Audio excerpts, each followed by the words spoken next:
Hello, beautiful people of the internet. How are you doing today? My name is Jackie and welcome back to my YouTube channel. Today in this video, I am going to be doing a 5-star audit to see what some of my favorite books have in common. This video was really inspired by Meg with Books and Covers with Cassidy. I watched videos where they basically did this concept of going on Goodreads and looking at books they rated really highly to see if they could identify some common patterns or tropes in order to better explain their own reading preferences and also receive book recommendations from their subscribers. So that's what I'm going to do today. I'm going to look at my own Goodreads to see if I can identify any common tropes, plot elements, etc. that I have enjoyed in multiple books. This is called a 5-star audit, but I am also going to be looking at books I rated 4.5 or a high 4-star because I feel like I don't give books 5 stars that often. I probably should give 5 stars more frequently, and my hope is that I will maybe be able to learn something about myself doing this, and I would also love it if you all watching this could recommend me some books in the comment section that have some of these plot elements or tropes in them. So I have my computer to look at my Goodreads, and now, one thing that I noticed, which kind of took me by surprise, is several books I gave 5 stars include time travel / time loops. Now, if you just asked me out of the blue, Jackie, what's something in books you really like? Time travel or time loops would not be one of the first things that comes to mind, but I gave 5 stars to Outlander, Kindred by Octavia E. Butler, Dark Matter by Blake Crouch, and I also gave 4 stars to The 7.5 Deaths of Evelyn Hardcastle, though in hindsight, I kind of feel like maybe that should have been 5 stars because I just remember really enjoying that book. Now, all of these stories involve some sort of playing with time. It's either characters traveling back in time or characters being stuck in a time loop, something like that. And this is not a plot device that I think of as one of my favorites, but evidently I do really enjoy it. I also recently read A Rip Through Time, which is a historical mystery that involves a character being transported back in time, and I gave that first book 4 stars. I am planning to read the sequel. I have an arc of it, so maybe I actually do really like books with time travel. I do think it can be really interesting because then you have this main character who comes from a different time period and you get to play with how are they going to assimilate into the society. They know things that the other characters don't know because they come from the future, so it can be an interesting plot element. It's just not something that I really had thought about before. I didn't notice that I had this many time travel books highly rated. So the next thing I want to mention is, if you watch my channel, you know that I absolutely love mystery books. I would consider mystery to be my favorite genre, but I'm also seeing several books on here that blend mystery / thriller with other genres. Dark Matter, again, being an example of that because that's a thriller that does have some sci-fi elements. Sort of the same thing with The One, which was either a 4.5 or 5 star, I don't remember, but I rated that one very highly. And my favorite mystery subgenre is historical mysteries. The Veronica Speedwell mysteries are some of my favorites, and I just, every time I find a new historical mystery book, I'm like, add it to the TBR because I just love that genre. I think it can be fun to take a mystery thriller plotline and combine it with another genre for a fun mashup. I know there are also a lot of books out there that blend murder mystery with fantasy, and that is something that I think I could really like, but I have not found one yet that I just really love. I do also really love books inspired by mythologies. One of my all-time favorite books is Circe by Madeline Miller. I did really like The Song of Achilles too, but not as much as Circe. Circe is an all-time favorite. I gave 5 stars to the Norse mythology by Neil Gaiman, where he's basically retelling stories from Norse myth. I thought that was a really enjoyable read. And I also recently gave another mythology book 5 stars, which shall remain nameless because I am going to discuss it in my upcoming wrap-up. I do really love mythology-inspired books. However, I've also read some books inspired by mythology that did not work for me, such as Ariadne by Jennifer Saint, which really just made me feel a lot of frustration and rage.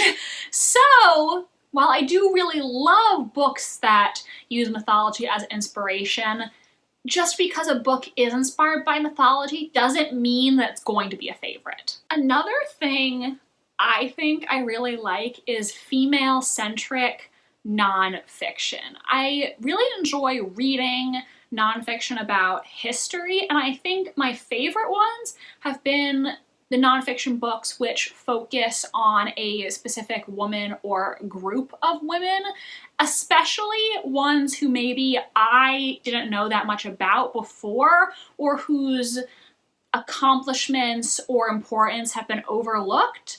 I think I really like those kinds of stories that can teach me about this fascinating female figure from the past. I mean, recently I really loved Paula Byrne's biography of Jane Austen, The Real Jane Austen, A Life in Small Things. That, I think, was a 5-star for me. I also really enjoyed The Five by Hallie Rubenhold, which is about the canonical 5 victims of Jack the Ripper, and just really shedding light on their life stories, talking about who they were as women, and the life they had before it was so cruelly taken away, showing them as real people and not just these tragic victims, basically. I've also read 2 nonfiction books by Nancy Goldstone that I think really fit into this sort of category. I want to read her other books as well because I think really all the books she's written kind of could fit into this category. I really enjoyed her book Four Queens, the provincial sisters who ruled Europe, and also The Lady Queen, which is about Joanna of Naples and Sicily. These women, I really knew nothing about them before I read these books, but I found Nancy Goldstone's writing really engaging, and it was interesting to learn about these queens who really aren't talked about much. So, speaking of women, I also think I do really enjoy books that have ambitious female characters, sometimes even unlikable ambitious female characters. One of my all-time favorite books is, of course, The Seven Husbands of Evelyn Hugo. And Evelyn Hugo, I mean, she gives off like Slytherin vibes, like honestly. She is very ambitious and not always like the most likable, but I just found her so fascinating and well drawn. I felt like she was a real person. When I was reading this book, I wanted to go watch one of her movies, and then I reminded myself, yeah, she doesn't exist. That's just how amazing the character was, and I really just loved her as a character. I also gave 5 stars to The Dark Descent of Elizabeth Frankenstein by Kiersten White. Such a good retelling of Frankenstein, and the character of Elizabeth in this book is, again, a bit of like, you know, a Slytherin like vibe, you know. I can't think of a better way to describe it other than that, I'm sorry. But I really just loved this book, and I found the characters really fascinating and multifaceted.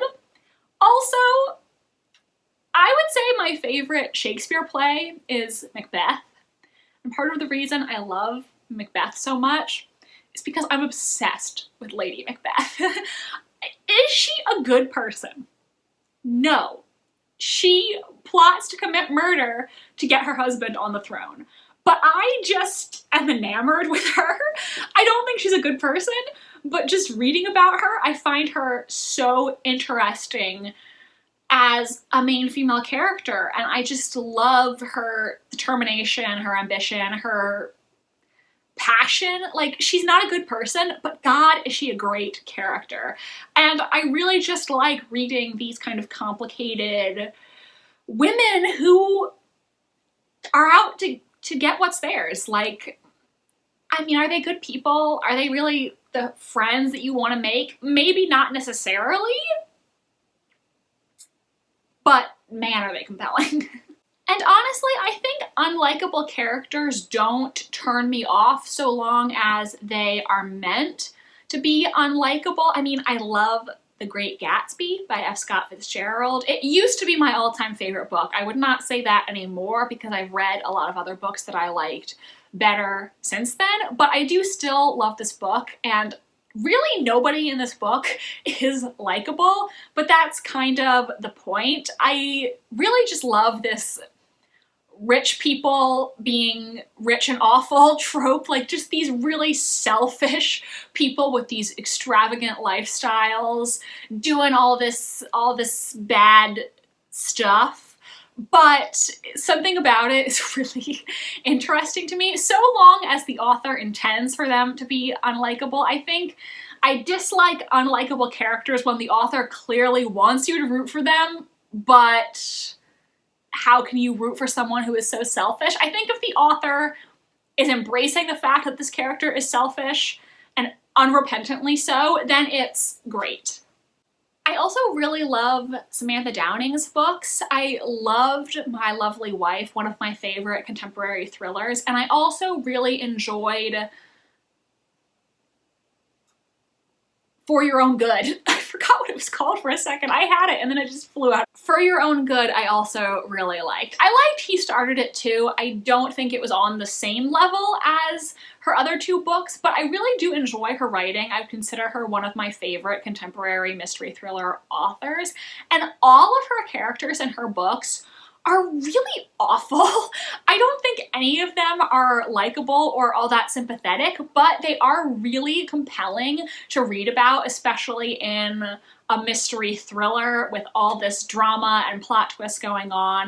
I think unlikable characters can be great to read about if you just embrace it. If you just embrace the fact that they're awful, and it's kind of fun to read about a character who knows that they're bad and who loves being bad. You know what I mean? I think the last thing I will say is I don't cry at books all that often, but if a book does make me cry, it's probably gonna become an all-time favorite. I cried reading The Seven Husbands of Evelyn Hugo at least once, maybe twice. Did I cry reading Circe? I don't know if I did. It did definitely get me in the feels. I don't know if I actually shed a tear or not. A Thousand Splendid Suns. I was reading this book and the tears were streaming down my face. I could taste them on my mouth. My eyes got so blurry from the tears I had to take a moment because I couldn't see the page. 5 stars. Just, it was heartbreaking and also kind of hopeful. The characters were just amazing. 2 amazing female characters. 5-star book. And also Hamnet by Maggie O'Farrell. I cried reading this too. It was heartbreaking, but so beautifully written, and I shed tears when I read this book. I don't know if I cried on the reread or not, but the first time I read it, yeah, I cried. So it's not easy to make me cry, but when you read a book where the emotion is just so powerful and the love you have for the characters is so strong that you cry when bad things happen to them, you share in their sorrow and their grief, that's how you know it's a truly amazing book. Because if an author can get that response from you, just like kudos to them, because it's not an easy thing to do, at least not for me. I mean, I am a Pisces, so I'm not exactly hard-hearted, but a lot of times I can't cry at fictional things because, like, on some subconscious level, I know that it's fictional and it's not real. So when I'm able to love something so much that it moves me to tears, that is really powerful and special, to know that something was able to emotionally impact me so much that I felt like I was suffering a real loss, you know what I mean? So I think that's pretty much it for my 5-star audit. There are definitely more things that I could say, but I was looking for some patterns and comparisons that maybe were less obvious. I mean, everyone who watches my videos knows that I love mystery novels, I love British mysteries, like I love historical mysteries, you know, I love Jane Austen. Like I was looking for maybe some commonalities that I hadn't thought about before. But of course, like if you want to hit the comment section and recommend me like a cozy British mystery with great banter, like hell yeah, I'll still read it. I was just trying to think a little bit outside the box, you know, here. Why did I just say box? It's so weird. Box. Think outside the box. Thank you so much for watching this video. I hope you enjoyed. If you're still here, let me know in the comment section. Do you have any book recommendations for me based off some of the things I talked about in this video? Also, let me know some things you love in books. What are some of your favorite tropes, character types, plot elements? I would really love to hear all about it. Please give this video a big thumbs up if you enjoyed and subscribe to my channel if you want to see more from me. I post new videos every Wednesday and Sunday. My social media links are down below if you want to follow me on Tumblr, Instagram, or be my friend on Goodreads. Thank you so much for watching, and I hope you have a mesmerizing rest of your day. Bye, and I'll see you next time.